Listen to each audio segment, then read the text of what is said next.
Welcome back, APush. We're going to give this a try as the method for doing our lectures. I'd be interested in some feedback after this. You can let me know if this is a good way to do it. There are some other ways that I've kind of wrestled with to possibly put these slides forward. Now, a quick reminder, you should have already done Chapter 21 outline. If you haven't done the outline for Chapter 21, then you want to get it to me as soon as you can. I'll take it by next week without any penalty. After that, there will be penalties to the scores. Okay, so we're looking at this topic of America as an emerging world power, 1890 to 1918. And in that, there's a whole bunch of major events compressed into a very short time. Unfortunately, we're going to be talking about everything from the Spanish-American War to World War I and the end of World War I in this very short space. So buckle in because we've got a lot to do. Now, to start with, this idea of expansion versus imperialism. That should call your attention back to sort of that westward expansion, manifest destiny, and, the United States slowly making its way from one side of the continent to the other, constantly with that thirst for land, to constantly new immigrants looking for cheap, available land as their image of sort of this early American dream. But once you've conquered all of the continent, or at least whatever's feasible to conquer, then where do you go from there? And this puts America into a very unusual quandary. Britain and France had built vast empires all across the world and made themselves extremely wealthy doing so. Should America follow their example, or are we something unique and different? So we'll get into that question as we go through this set of notes. Now, the next thing that we talk about, section 2 here, we'll talk about America as a power among powers. Once we defeat the Spanish, spoiler alert, in the Spanish-American War, we're going to, for the first time, really start to be viewed as a world power, not just sort of a joke backwater out in the middle of nowhere that no one's too concerned about. Europe will start to take a bit of notice, but will still be considered a second-rate power. It's really World War I, section 3 here, where we start to see the United States comes into its own and becomes an undisputed world power. And after World War II, later units, it really becomes the world power, and we'll talk about that later on. So the last thing, of course, we'll talk about in this set of notes is the Treaty of Versailles and how it sets the stage for World War II. Okay, so let's go ahead and get started. All right, so let's get back to that idea of expansion versus imperialism. So we've been expanding. We've kind of run out of space in North America. There are a bunch of different viewpoints in the United States as to what to do next. There are a few key individuals. Seward, who you'll remember from Seward's Folly, he's the former Secretary of State for Abraham Lincoln. He's the guy who pushes for the purchase of Alaska and actually manages to get Alaska, a pretty sweet deal for Alaska from the Russians. But everyone's kind of laughing at him saying, why would you want this? It's cold. It's dark half the year. It's really this sort of useless land. What do we want with this? But what we find, of course, is that it turns out to be one of the best investments in history. And it adds a huge amount of land and, more importantly, resources to the United States, as gold and oil and all these other things will be discovered there in the future.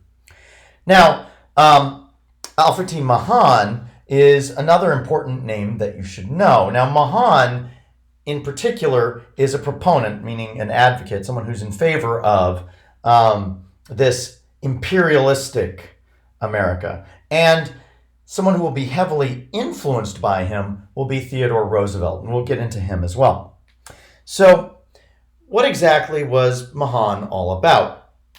Well, Mahan writes this book, a book that, again, will influence Theodore Roosevelt. Theodore Roosevelt will basically go step by step and do the things that Mahan suggests in his book. And what Mahan says is that all these great empires across the world, they had become great because of sea power. And that sea power was the key to wealth, to be able to push your diplomatic goals on other nations. If you can't project power, if you're just stuck in the United States and you can't get to other countries, you can't really convince them to care about what you care about, right? You can't get them to do things you want if they know you're all the way over there and can't do anything to them. So they're going to be looking for some sort of way to project power, to be able to affect other nations. If you can affect other nations, they have to listen to you. And so what Mahan says is, okay, well, what do you need to project power? Well, you have to be able to, the first thing is boats, right? Because you don't have planes yet. And when they do come along, it'll be some time before planes can really transfer large numbers of troops or anything else, or have useful weaponry. So what you're really going to need is ships. Ships are the way for the United States to get to other nations. It's the way Britain had done it. It's the way France had done it. And you can't just have ships. You have to have some of the best ships. You have to have well-armed, modern navy. On top of that, because remember, most of these ships at this point, they're coal-fired. They're using coal in their boilers, so they need water and coal and all these things, and huge amounts of food because it takes quite a long time, particularly to travel along the Pacific. So they're going to need not just coal and the resources to put into the boats, but they actually need places to refuel them, because you can only get so far before you run out of coal. And the Pacific is way too big to make one trip from the United States to, say, China without making a lot of stops along the way. So what you need are refueling stations, gas stations, basically, right? Those refueling stations are islands. And those islands are already, unfortunately, owned mostly by Spain. Now, fortunately for the United States, at this point in history, Spain is a waning power. It's far from its height where it once ruled the waves. It now has mostly old, outdated wooden ships in an age where the modern navies are building steel ships with coal boilers. A lot of the Spanish ships are wood with sails or wood with boilers. But they don't have really the modern metal ships that the United States is starting to build, and that European powers, the other European powers at least, have invested in. And so Spain is going to turn out to be a relatively easy mark. If you want to get these islands, you're going to have to take them from someone, and Spain is who has them and is also an easy target. So Mahan says you're going to need islands, and you're going to need one other key thing for the United States. Because we have these two big coasts, you're going to need some way to get ships from one coast to the other much more quickly than what we can do now. Because at least at that time, the only way to get from one side to the other was to sail all the way around South America, and that takes a very long time. And so he was suggesting a canal be built somewhere in Central America. You'll note that once Theodore Roosevelt becomes president, in the process of becoming president, on his rise up towards the presidency, he'll help start the Spanish-American War. But two, once he becomes president, he'll have a huge hand in the creation of the Panama Canal. So he'll follow both of these things. So if you had to pick one person who really influences this, it's Mahan. And of course, Roosevelt is sort of the person who acts on it. All right, so we have new steel battleships. There are disputes in Latin America, the Venezuelan border dispute, which America will step into, and that will kind of show our growing power. There's also this continuing theme we've talked about in American history called American exceptionalism, this idea that America has a unique destiny, that it is unlike all other nations, right? First of all, at least at this point, it's the first real democracy since the Greeks and Romans. But that America is sort of almost chosen by God or by history to sort of be this exceptional, better than every other nation that's going to, kind of be a city upon a hill, if you remember our earlier lectures. It's going to be an example for the rest of the world. And if that's your view, then you can kind of start to tie that to imperialism. That starts to become an impetus, a push towards this idea of imperialism. You say, well, if America is going to be this great example for the rest of the world, we have to have the power to influence the rest of the world. We need to be a world power. So, what are the basic reasons then for imperialism? Well, there's an economic desire for new markets. There's a military desire, as expressed by Mahan, for naval bases, coaling stations, etc. And there's an ideological desire, this belief that, well, one, same as the Europeans, we want to bring Christianity and Western-style culture, but also add into that the United States sees itself as sort of also pushing democracy, almost as another piece to that religion bit that we're pushing forward.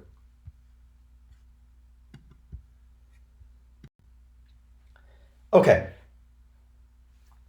so let's talk about the War of 1898, the Spanish-American War.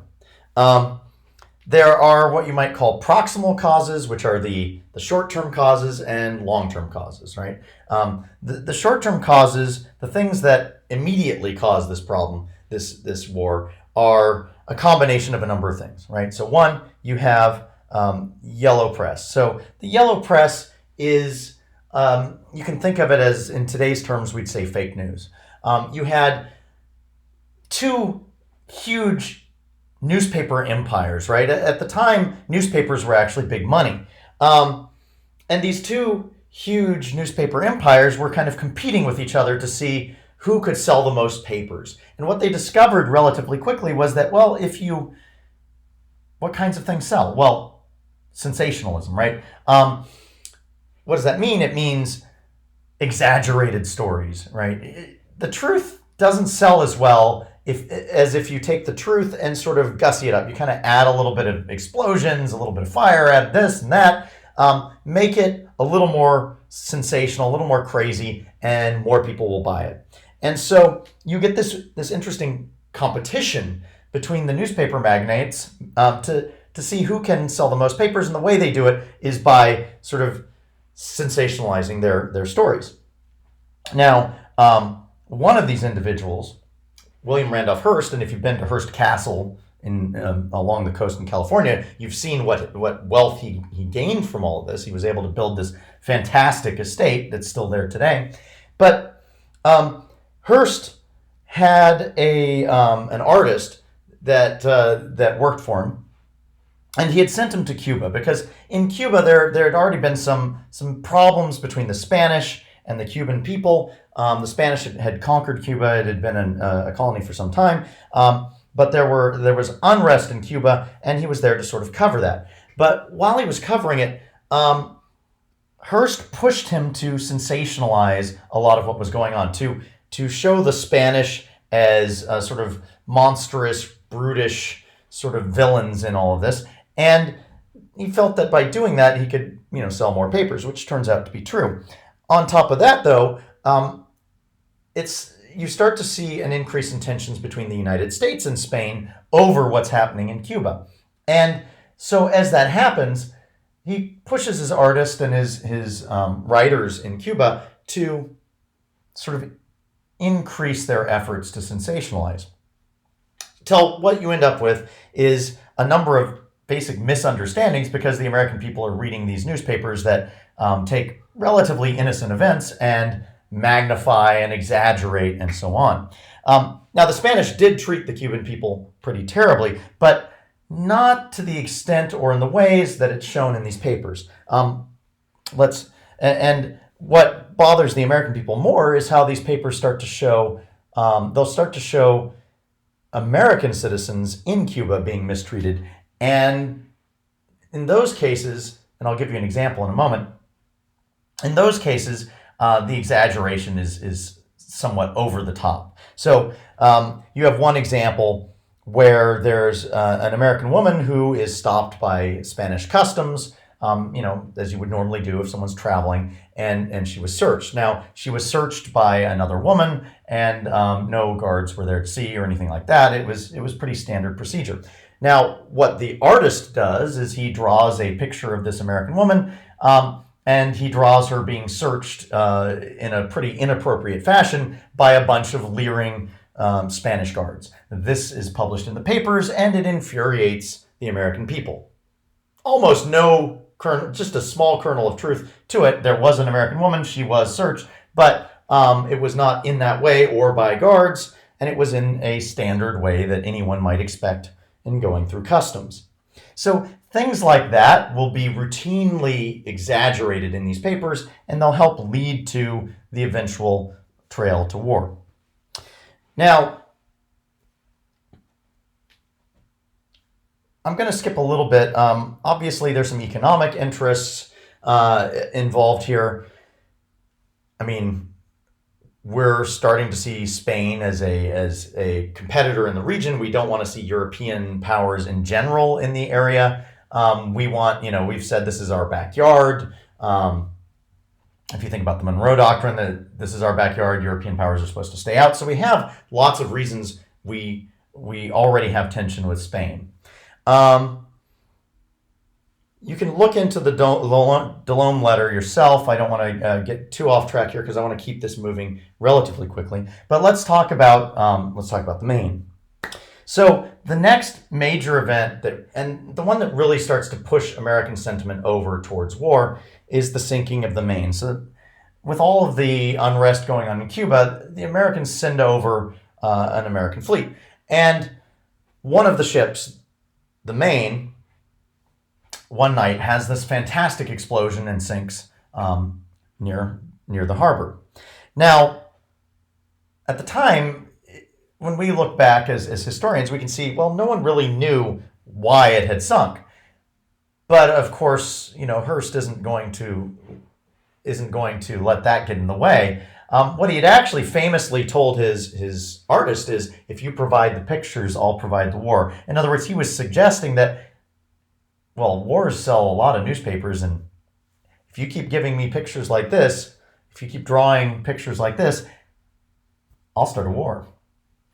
And, I mean, he pretty well did. So what does his paper have to say about the sinking of the Maine? Well, they claim that it was a Spanish mine, that a Spanish mine in the harbor had exploded and sunk the Maine. Now, here's the problem. There's no evidence of that. All they really knew at the time was that the Maine had exploded and sunk. They really didn't know why. And historians looking back on it now think it was probably just an accident. Something happened in the gunpowder magazine, the place where they kept all the explosives for the guns. Maybe a spark, who knows? But something happened there and the ship exploded. So it probably had nothing to do with the Spanish at all. But, never let something small like the truth get in the way of selling newspapers. So, what ends up happening? Well, the U.S. ends up going to war with the war cry, remember the Maine, right? And so we go to war with Spain. We pretty much clean the map with them. If you look at the map on the screen, you can see in date by date by date. Now, some of those are 1857. You'll see like Baker Island and Jarvis, etc. There are a few islands that we had already managed to get through various means. But if you look at the ones from 1898 and 1899, so Palmyra Atoll, Kingman Reef, the Hawaiian Islands were actually a separate affair. It was not part of the Spanish-American War. We can talk about that at a later date. But Wake Island, Guam, the Philippines, American Samoa, these were all conquered from Spain in a pretty flashy series of combats, and they were flashy because of how one-sided they were. The modern metal American ships just plow through the Spanish fleet. The Spanish fleet is basically able to do nothing to the American ships. We lose like one or two sailors, mainly through accidents. Almost on the seas, almost no Americans die, and Spanish ships are sinking left and right. Their cannonballs are basically bouncing off the American metal ships, and we're sinking them left and right. On the ground, there is some actual fighting in, for example, the Philippines. In fact, future President Theodore Roosevelt had quit his position in the government so that he could join the army, just so that he could actually get in on the action, because he's that kind of guy. He's a almost action figure kind of character, one of the rare individuals in history who never saw a fight or a dangerous moment that he didn't want to be a part of. So he'd actually quit his job as Secretary of the Navy so that he could go and fight as a soldier. He joins up with a bunch of his friends, creates this unit called the Rough Riders, and literally charges up a hill on a horse in the face of enemy gunfire, and manages to survive. And on the back of that, his own charisma and a number of other historical incidents, he's actually able to eventually become president, right? But interesting character just the same. So the war ends relatively quickly. It's not much of a fight. What happens? Well, as a part of the end of the war, we do agree with the Teller Amendment not to occupy Cuba. We are going to have a base in Cuba, but we won't occupy the island. The island will get to be a free and separate country. The Philippines and Hawaii, which is actually, again, a separate thing, but happens around this time period. The Philippines, Hawaii, Puerto Rico, Guam will all become territories of the United States.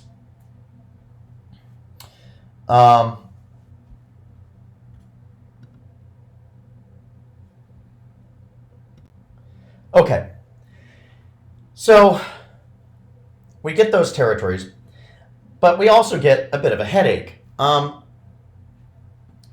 It's not really clear, even the American people can't agree on what should happen with all these territories, right? First of all, McKinley tells the Filipinos, so during the fight against Spain, the Filipinos had actually helped us to defeat the Spanish. After that fight is over, they assume we're going to give them their freedom. And they assume wrong. So we actually refuse to allow them self-rule. They're not going to get to be their own country. Instead, they're going to be a territory of the United States. They don't really feel that that's fair. Go figure. And what ensues is a 3-year bloody insurrection led by Emilio Aguinaldo. Now, meanwhile, as that's going on, back in the United States, Americans are wrestling with their own problem, and that is, well, can you really be a democracy and be an imperial power? Can you conquer other countries and force them to be a part of your country and be a democracy at the same time?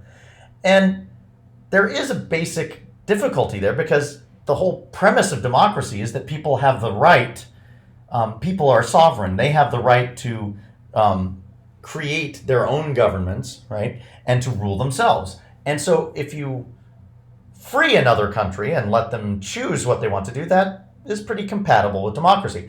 But if you conquer another country and tell them they must become a part of you, well, if you're a democracy, then you have to let them vote, right? And if you let them vote and they would just vote to leave, well, then you can't give them full rights, right? And then you're not really a democracy. So we know that America is able to deal with these kinds of inconsistencies. I mean, the most glaring inconsistency in American history is the fact that we had slavery as a democracy as well. So obviously, we're okay with that to some extent. But there was an internal argument and fight over slavery. And just as there was an internal argument and fight over that, there's an internal argument over expanding the U.S. in this way.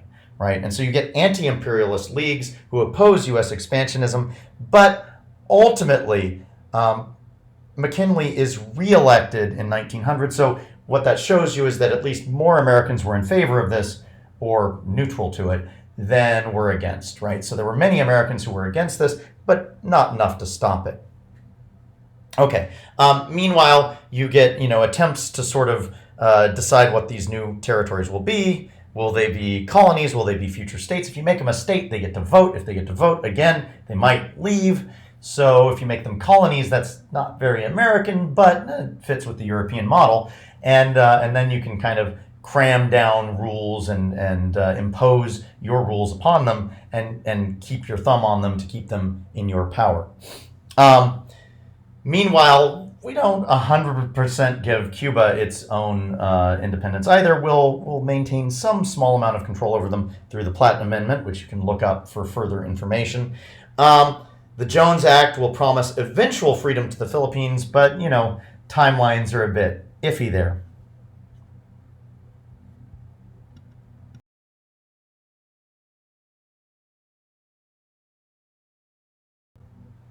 Okay, so the Spanish-American War brings all this new land and territory into the U.S., and for the first time, we have a clear victory over one of the world powers, right? The Revolutionary War was a victory over the British, but it was a victory that shocked and surprised everyone, and no one thought, the United States could take that fight to Britain, right? We didn't have the Navy to take it there.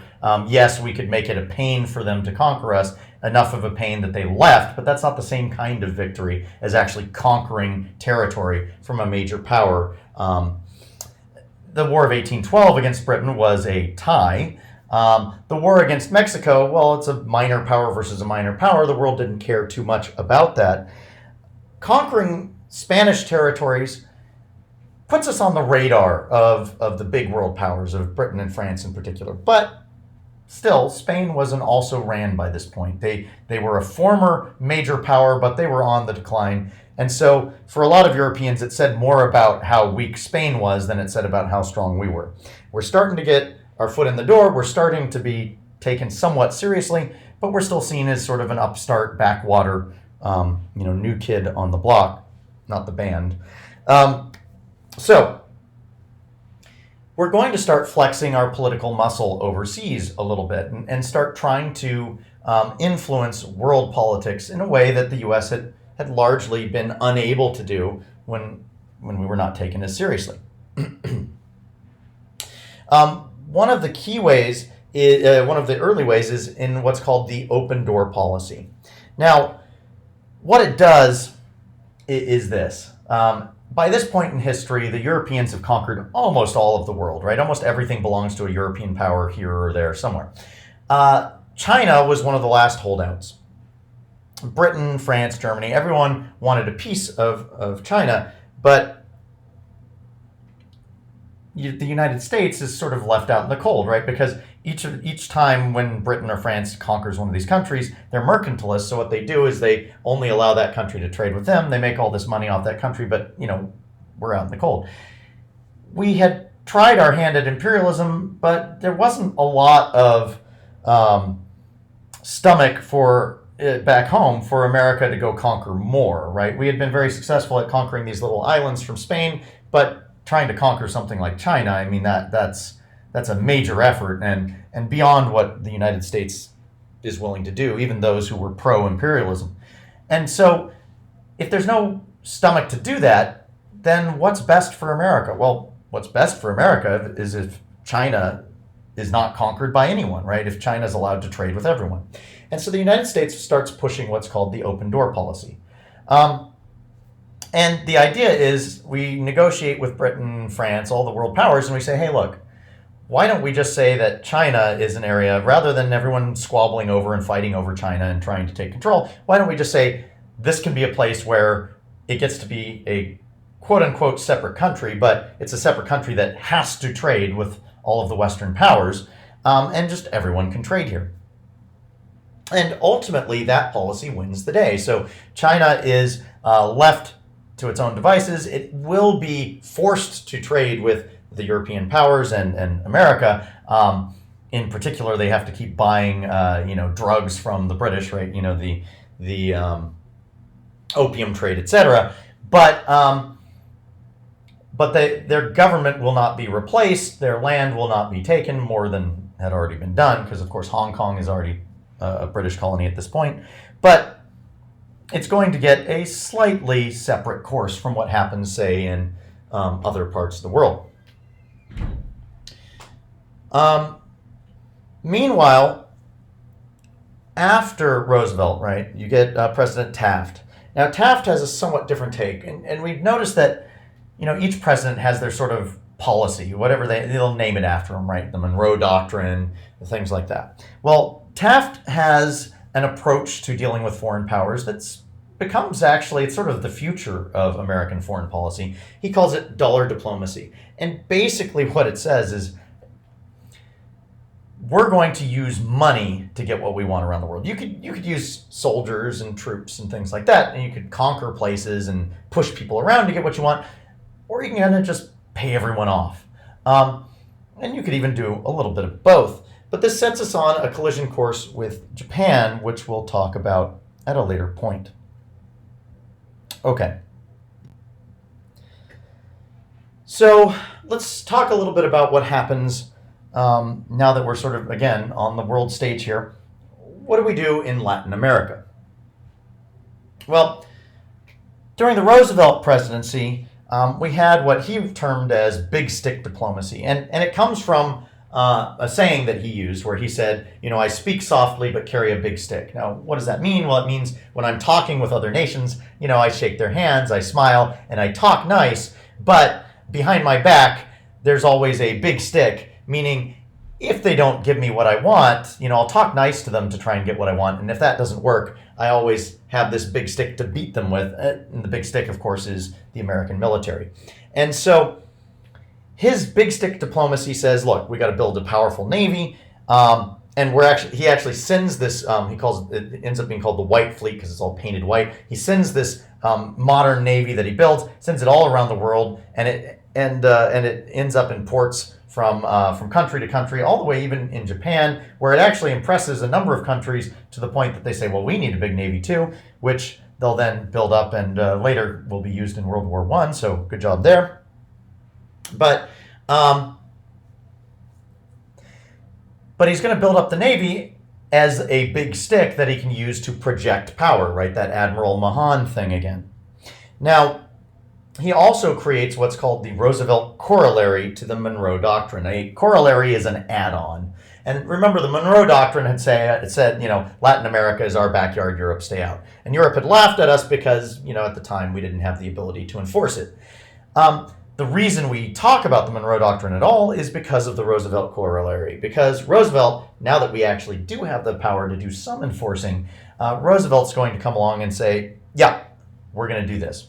And what he says is that the U.S. has the right to intervene, to get involved in anything going on in Latin America. It's our backyard. If something happens that we don't like, if there's a government that rises to power that we don't like, we reserve the right to get involved. And so, for example, right, we want to build this canal in Panama. Well, Panama was a region that was part of Colombia. We try to buy it from Colombia. Colombia refuses. And so we fund rebels in Panama who eventually split off and create a new country. And then we build a canal there.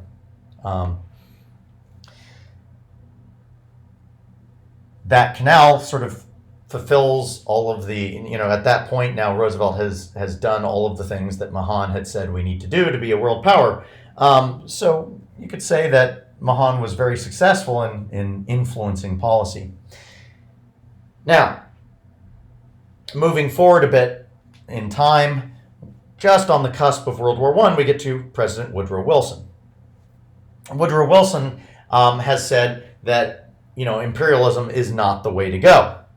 But despite the fact that he has claimed, we're done with this imperialism stuff, the U.S. gets pretty involved in a number of other issues, other countries' business. In particular, we get involved in the Mexican Revolution, and we continue to involve ourselves in the Caribbean. So it seems that Wilson didn't really mean what he said when he talks about, ending imperialism. But he said it at least.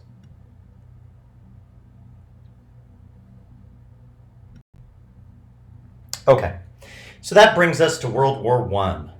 Now we start out completely neutral, right? Let's talk first a little bit about some of the causes of World War I. Now you should remember this from from world history, right? In world history, you may talk about it in a number of different ways. When I talk about it, I usually stick to the sort of standard that there are, these main causes: militarism, alliances, imperialism, and nationalism, right? The four main causes of World War I. I don't want to get too much in the weeds there. I'm going to have to assume that you remember that a bit, and also that you can go back into your book if you need to get a little bit more information on that. So, what is different about World War One? Because there have been a number of wars similar to this in many ways throughout history, but there are a couple key things that are fantastically different about World War One and make it a true world war. I mean, so one of those is that World War One comes after the era of imperialism has basically succeeded at giving most of the world to the European powers. So they have colonies all over the world. So if they end up fighting each other, it's going to involve those colonies to lesser or greater extents, depending on the ability of the world power to bring them in. The next thing, of course, is that you have this web of alliances, again, that you should have talked about in world history, between, so the Russians and the Slavs and the French are allied. You have the British and the Belgians, and eventually the United States will come in on the side of the British and the French and so on. But you have this web of alliances so that in the old days, if there was a fight between, say, Austria and Serbia, it would have just been between Austria and Serbia. But because Serbia is allied to the Russians, who are allied to the French, it's going to drag the Russians and the French into it, right? If anyone attacks Serbia. And of course, Austria is allied to Germany, so it's going to drag them in. And so very quickly, you can end up with an entire European war. Now, because many of these European powers have colonies, it becomes a world war. So the ability for it to be a world war is because of these alliances. The next thing that makes it very different is technology, because at the same time that you had imperialism, you had industrialization. And so now these European powers are really fully industrialized. That means that they have modern factories, modern technology, and it's going to be one of the first wars where you see massive use of modern equipment on the battlefield. And no one was really ready for that. The tactics were still, 1800s tactics, but they're fighting in a 1900s war. You'll have people on cavalry riding horses into battle at the beginning of World War I. And that's not exactly the best way to go when people are firing machine guns at you. You people waving swords and riding horses, running up to people with machine guns. It's just not the best way to fight. And the old technologies, the rifles from previous wars were relatively slow to fire. They were inaccurate, and so you might march up in rows firing at each other. But if you do that with machine guns, everyone's dead very quickly. And so it takes them quite a while to figure out how to fight one of these wars without massive casualties. And it takes a while to convince them to fight them in new ways that might reduce casualties as well. So you end up with a war that's very different from the previous ones, far bloodier than any previous war to date, and a war that takes a lot longer than people had assumed because, of course, what do you do when people are firing machine guns at you? You dig a hole and hide, and so you end up with trench warfare, which lengthens the time of the war over what it would have been. Also, you have Germany, who really should, by all means, have lost the war fairly quickly. They're outnumbered by their opponents. They're surrounded on both sides. Their ally of Austria is pretty incompetent. But the Germans have a combination of good luck and good leadership, which allows them to, and good technology, which allows them really to keep fighting far longer than many people might have expected. And all of this leads to a long, bloody war. Now, because this is U.S. history, we're less concerned with each individual event of the war, and we're more concerned with America's role in it. So let's talk a little bit about that. Prior to World War I, the United States really has said, the American people have said, they voted for Wilson, who promised to keep us out of that European war, and has succeeded at doing it so far, at least through his first term.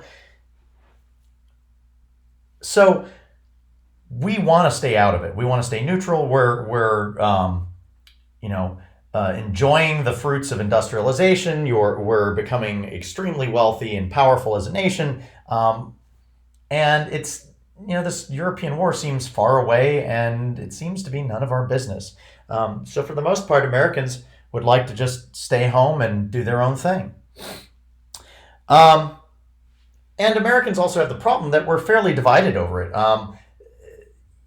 German was actually almost the national language when the United States was formed. There were a lot of German peoples who colonized North America along with the English colonizers. So there are a lot of ethnically German Americans and a lot of sympathies that run back to Germany. Also, it wasn't really clear whose fault World War I was, since Germany was just coming to the aid of its ally Austria, who was responding to the assassination of their, next in line to be the king. So it's hard to say that it's exactly Germany's fault, although at the end of the war, that's exactly what will be said. So it's going to take some time to convince the Americans to actually get involved. Now, as it turns out, the British are up for the task. They're very good at convincing us, in some cases intentionally, and it turns out the Germans are also up to the task. They're very good at convincing us to go to war with them too.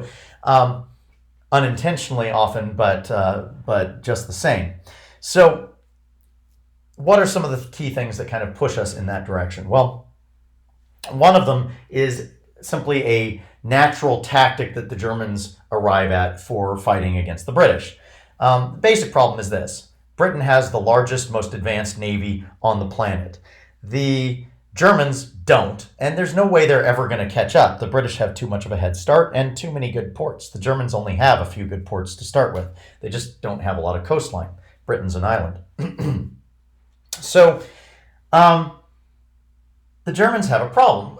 Okay, if we just try and build boats, we'll never catch up. So what can we do? Well, why don't we try a tactic that is tried and true, but with a technology that is just coming into its own? Now, if you'll recall, we talked about some of the very first submarines ever created back when we were talking about the Civil War. You had these little pedal-powered tin cans with a bomb on a stick at the front of them.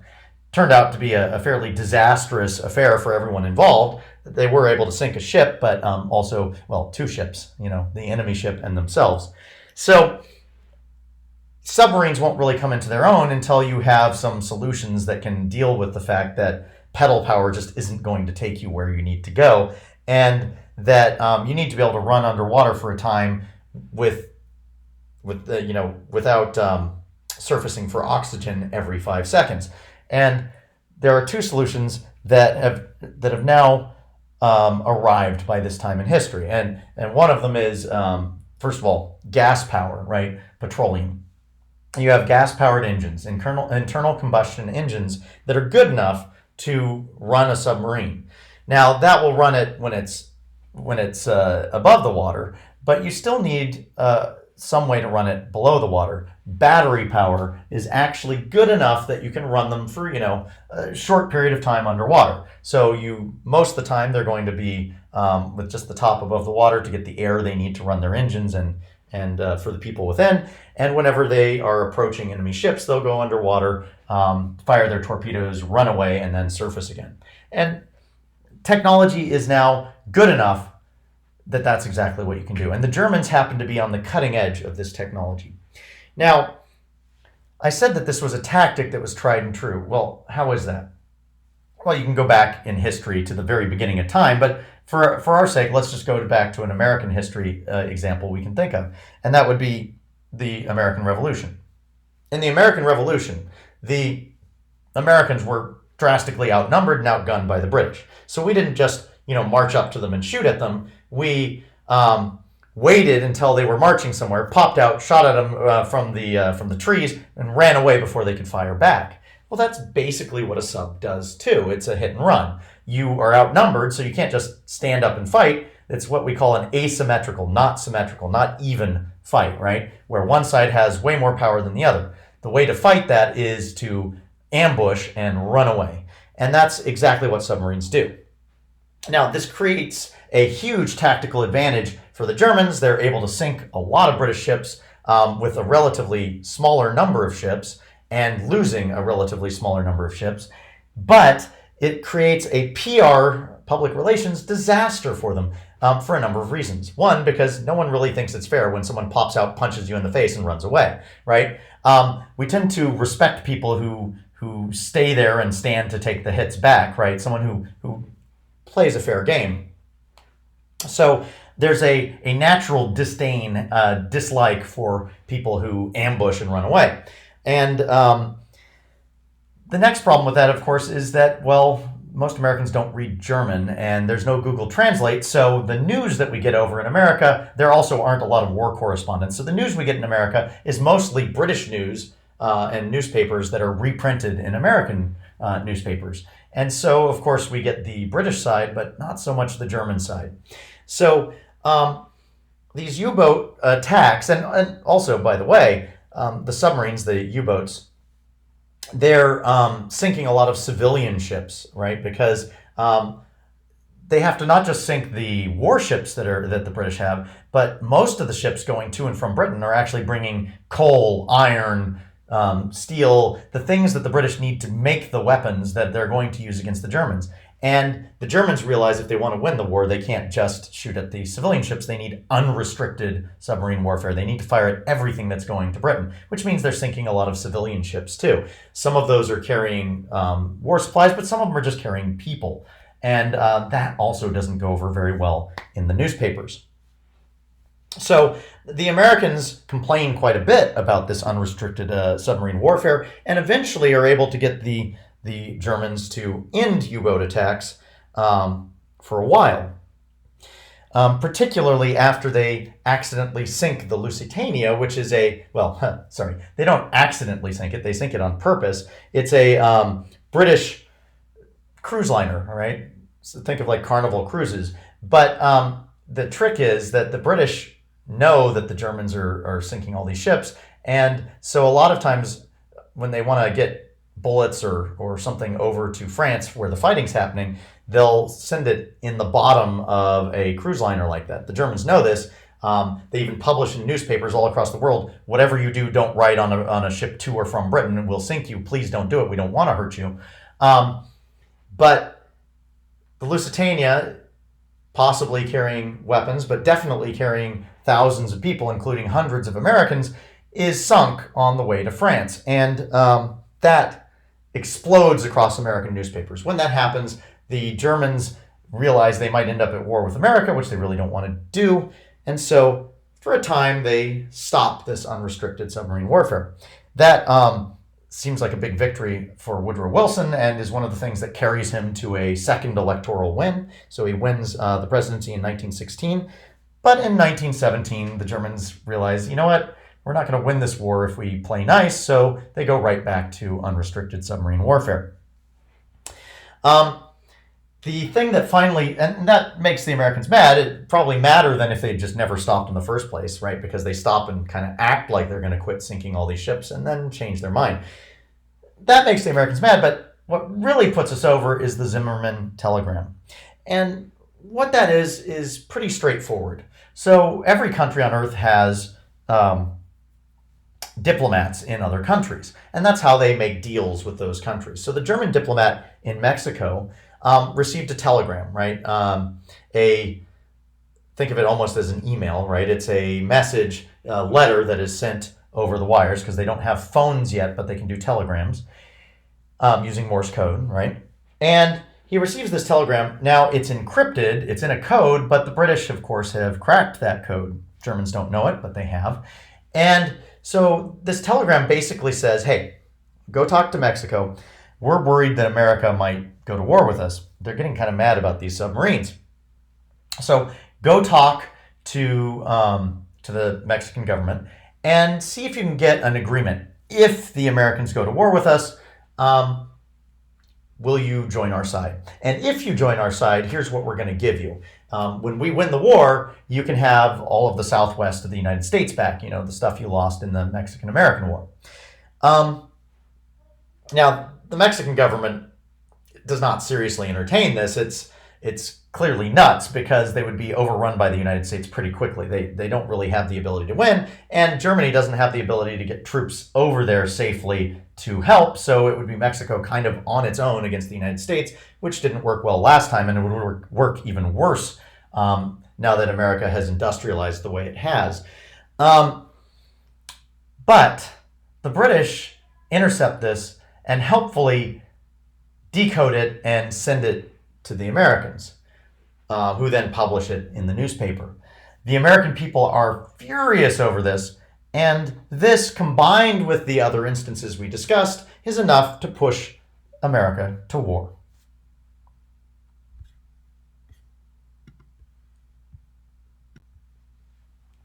Okay. So, what happens in the war? Well, at first, of course, Americans are sending goods over to Britain and people over to Britain piecemeal. And the ships are getting sunk. Sometimes they're noticed, sometimes they're not, but the U-boats are sinking a shocking number of ships. And so we create what's called the convoy system, where we don't just send one ship at a time, we send large groups of ships with escorts, with military ships to guide and protect them. And that's able to greatly reduce the number of casualties that the Americans and British are facing when shipping things back and forth. Meanwhile, the Germans just trounced the Russians in the east. They're utterly wiping the Russians off the map. The Germans are way outnumbered, but this is the place that's interesting. They're kind of stuck in France, but they're way outnumbered in Russia, but that's where they're making their biggest gains. And they actually have conquered a bunch of territory. About a third of all the Russian population lives in the land that they've already conquered by this point. And the Tsar, who was never very popular to start with, and has been just sending more and more Russian troops into the meat grinder. And if you're a Russian soldier, and you just keep marching forward, and you're starting to think, well, is it safer to march forward or backward? Which way is safer to go? At the same time, you have no particular love for this Tsar. Your family at home is starving. You barely have any bullets or even shoes on your feet. And you start to think, well, maybe we just go home, right? And so you get of course, the Russian Revolution.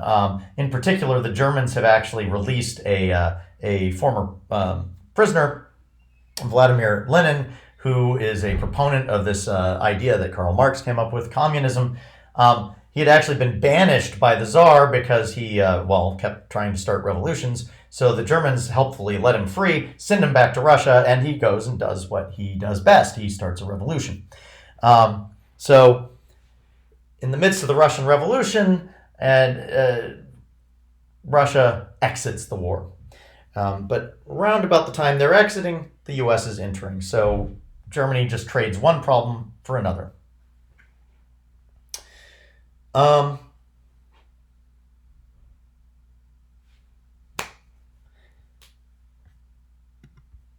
Okay, so we'll kind of skip ahead a bit just to say that with the Americans entering the war, it's a relatively short time before we reach its conclusion. The Germans ultimately are forced to surrender, and an armistice goes into effect on the 11th day of the 11th month at the 11th hour of 1918. So we're going to talk now a little bit more about how all of this plays out in America, right? Again, for the details of all the battles, etc., you might go to world history. But for U.S., we're going to be United States focused. One of the things to point out is that in World War I, you have African Americans, you have Native Americans, you have a number of other groups involved in the fighting overseas. They join up and they're involved in the fighting, but they are, once again, segregated out. In fact, Woodrow Wilson is to blame for this because the military had actually been desegregated after the Civil War. He resegregates the military, and so we now have segregation of the soldiers again. So soldiers go fight for their country, but are treated as something less than everyone else. Let's talk about what's going on in the home front. So there's a great demand for weapons, equipment, and other goods, particularly not just from the United States, but we're selling tons of it to Britain and France and to our allies, who need more than ever, right? And this greatly stimulates the economy. It leads to temporary government regulation, and it also causes us to become a creditor nation, which means we're loaning money to everyone else. I know, hard to imagine that the United States is actually one of the ones loaning out money, not one of the ones borrowing it. But during this time period, we become a major creditor nation. Woodrow Wilson sells World War I to the American people fairly successfully. You see crackdowns, as we've seen in the Civil War and in others, on civil rights and the rights of Americans in general. You have another version of the Sedition Acts, which makes it illegal to criticize government actions and the war itself and things like that. You'll see that keep cropping up over and over again in American history. Fortunately, it seems to disappear relatively quickly each time. If that were to stay, of course, we would really fairly rapidly cease to be a democracy, right? You can't be a democracy with no freedom of speech. You had labor shortages.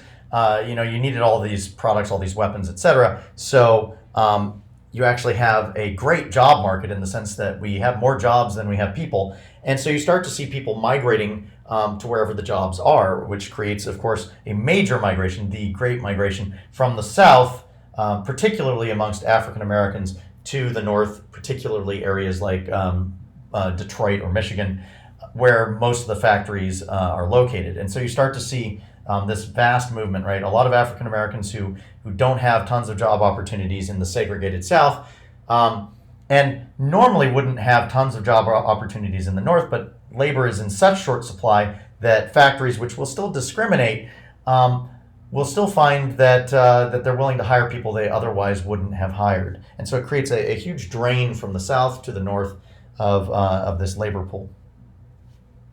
And so also it creates more jobs for marginalized groups, minorities, women, Hispanics, African Americans, etc.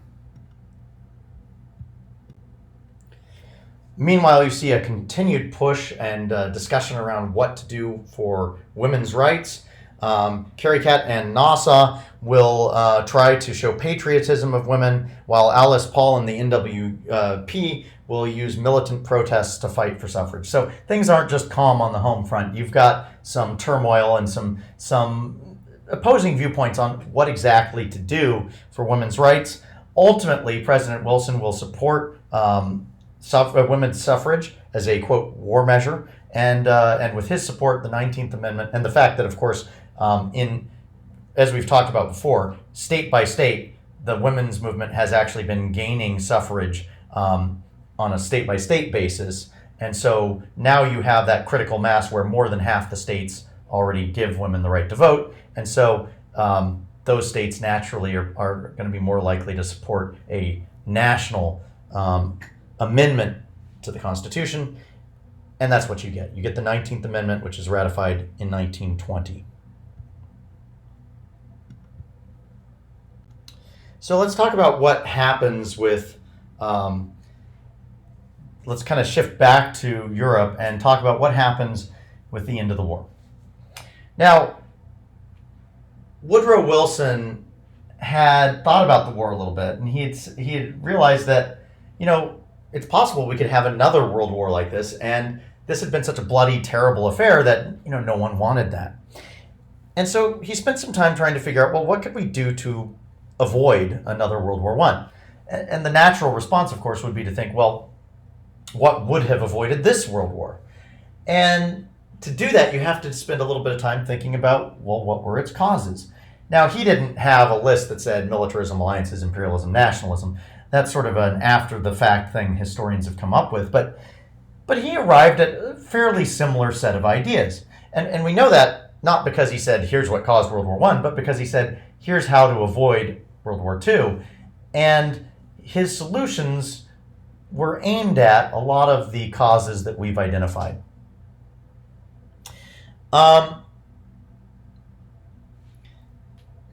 he came up with 14 things that he thought if you did these things, there never would have been a World War I, so maybe we should do them to avoid a World War II. And just a couple of them, freedom of the seas, the idea that, the nations should work together to make sure that all nations have freedom to move about on the ocean, to trade and move people and goods and so on. Self-determination. He thought that, look at the Black Hand, right? So you have the Serbs who create this terrorist group because they want a nation like everyone else. They see that the French have France, that the British have Britain, that the Germans have Germany. They think, well, we have a culture and religion and so on. We should have our own country. They have Serbia, but it's small, and most of the Serbs, or many of the Serbs, are still living in Austria and other areas. They felt like their country had been artificially squeezed and that it should have been encompassing all of the Serbian people. And so the idea that self-determination would say, well, okay, if there's a group like this and they want to rule themselves, well, let them, right? So now the problem with that, of course, is there's going to be a lot of pushback, and pushback from who you might imagine, France and Britain. Why? Because, well, they have these huge colonial empires. If you're going to say that each group of people has the right to rule themselves, well, then what about all these places in Africa? Shouldn't they be allowed to be free of colonial rule? What about India? What about the Basque people who live on the border of France and Spain? Shouldn't they have the right to have their own separate nation? And so obviously the main powers in Europe have no interest in this. So a lot of these ideas are sort of doomed from the beginning because they don't affect America, but our big allies who helped us, who were on our side winning the war, they would lose a lot if they went along with these. So they're not going to, for the most part. The only thing that will come out of it is actually the League of Nations, which is an sort of proto-UN, right? It's the idea of having a place where all the countries talk all the time so they can sort out their problems rather than fighting them out. Turns out that the League of Nations is utterly unable to do that. We know because it will be created and World War II will still happen. And it turns out that what replaces it after it fails is the United Nations, and the United Nations has a pretty spotty track record too, though it has at least occasionally succeeded where the League of Nations, for the most part, is viewed as a failure. Now, interestingly, and we'll talk about this in a minute, the United States is one of the major countries who refuses to sign on to the League of Nations at first. And, Wilson wanted it, but Congress will say no, and we'll get there. So the other major piece at the end of this is the Treaty of Versailles. Now, for the most part, the United States was pushing against most of the things that the Treaty of Versailles does. But again, we're at the table with France and Britain, and they kind of outvote us for the most part, right? So the winning powers are going to decide how to redraw the map, how to change the rules, and France and Britain have a lot more in common than we do, and so they'll mostly vote together and they'll get what they want at the Treaty of Versailles. Germany, of course, has no say because they lost. So what does the Treaty of Versailles actually do? Well, again, you should remember this from world history, but I'll give you a brief reminder. So first of all, it has military changes, right? It limits the German army to 100,000 men with no tanks or heavy artillery. It limits their navy to 15,000 men. It bans Germany from having an air force. There are territorial changes. It requires them to give some of their land, to the borderland, to France. In fact, some of their best factories and coal-producing region is the Alsace-Lorraine region is given over to France to control. Denmark gets some of their land. Poland is carved out of part of Eastern Germany and part of what used to be Russia. It did actually exist as a separate country once upon a time before that, but it hadn't been a country for a while. Czechoslovakia is carved out of parts of Austria and parts of Germany. And Belgium is carved out or brought back in and given parts of Germany as well. You also get the war guilt provisions. And what that basically says is that Germany it has to accept responsibility for World War One. Now, World War II, you could say, okay, well, I could see that. But World War One, really, it's not clear that it's Germany's fault. Doesn't matter. Germany has to say, yep, it was our fault, and take whatever consequences come with that. You can imagine how galling, how annoying that would be to Germany. Not only are you punishing them in these other ways, but they have to take responsibility for a war that they feel like they were just coming in to help their buddies. On top of that, it requires them to pay reparations. And this is probably the biggest thing sticking in their craw, the biggest problem. They have to pay 269 billion gold marks, later reduced to 132 billion. But it's a fantastic sum of money, particularly in the early 1900s, a economy-breaking amount of money. You have to think, they just lost the war. They just lost a ton of population. Their economy's in shambles. It's going to be harder than ever to pay this sort of thing. You're going to ask them to pay it when they are least able to do it. And this is really going to cause a lot of resentment and anger. And ultimately, the last thing, of course, the Treaty of Versailles does is it establishes the League of Nations. But Germany is kept out. So we'll talk about when we get into World War II how the Treaty of Versailles really causes World War II. But I think you can already see the resentment it's going to create in the Germans is really going to lead them to the next fight. And it also creates a resentment with the Russians and even a little bit with the Italians, because the Italians had wanted some land out of World War I, which they didn't get. And the Russians, remember, they lost all this land to Germany, but instead of giving that land back to Russia, a lot of it is created into other countries like Poland. And so Russia's going to be a little mad about this all as well. And so the two countries that start World War II are pretty furious about the way World War I ended. And you'll see that. All right, last slide here. So Congress ultimately rejects the treaty. Article 10 of the League of Nations, the most controversial part of the treaty in the U.S. The U.S. is worried, Congress is worried about signing on to the League of Nations because they're worried that it's kind of creating a government that's above the American government, and they want no part of that. Wilson actually suffers a stroke while giving speeches to support the treaty, so that doesn't really help getting it passed over. And Wilson's refusal to compromise with the irreconcilables and the reservationists led to the treaty's failure in the Senate. So ultimately, Britain and France are going to sign on. America's really not interested, but it doesn't matter. And for all intents and purposes, the treaty's going to go through. All right, that's where we'll stop for today.